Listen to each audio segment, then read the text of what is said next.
Hello everyone, সবাই কেমন আছো? আশা করি সবাই ভালো আছো আর সুস্থ আছো। আর আমরা অনেক অনেক ভালো আছি আর সুস্থ আছি।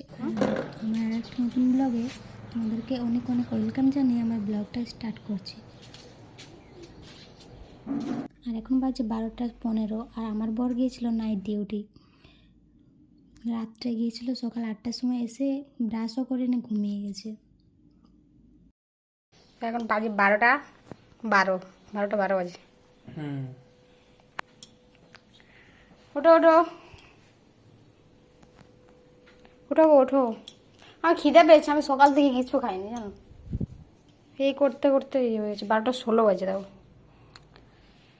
আর এই যে আমার বর এখন ব্রাশ করে নাই, ডিউটি থেকে এসে ঘুমাচ্ছে। উঠো না, উঠো। লেগে যাবে। আরে ওঠো। পুচকু উপরে চলে গেছে, বিহার নেই না, আজকে ছুটি ওদের। চলো ভাত খাবো, স্নান করো। ওঠো।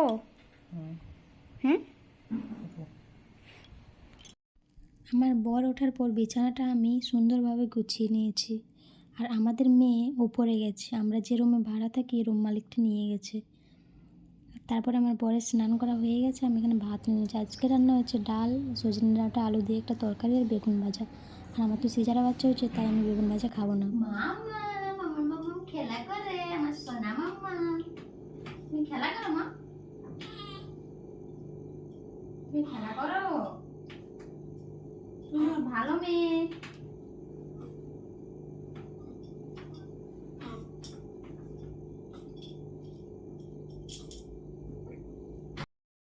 তারপরে দুজন মিলে খেয়ে নিয়েছে, আমি আর আমার বর। আর আমার বর চলে গেছে নাইট ডিউটি, কারণ এখন নাইট ডিউটি করে। আর তারপর আমি মেয়ের জিনিসগুলো এখানে গুছিয়ে রাখছি, কারণ রাত্রিবেলা এগুলো দরকার হয়। টিস্যু পেপার এগুলো সব এখানে রেখে দিচ্ছি। আর আজকে আমাদের ডাইপার শেষ হয়ে গেছে, তাই মেয়েকে কাপড় দিতে হবে, তাই সব কিছু মাথার কাছে গুছিয়ে রেখে দিচ্ছি। আর এখানে মশারি খাটে নিয়েছে আর মেয়ে এখানে খেলা করছে। তো চলো আজকের মতো টাটা, গুড নাইট।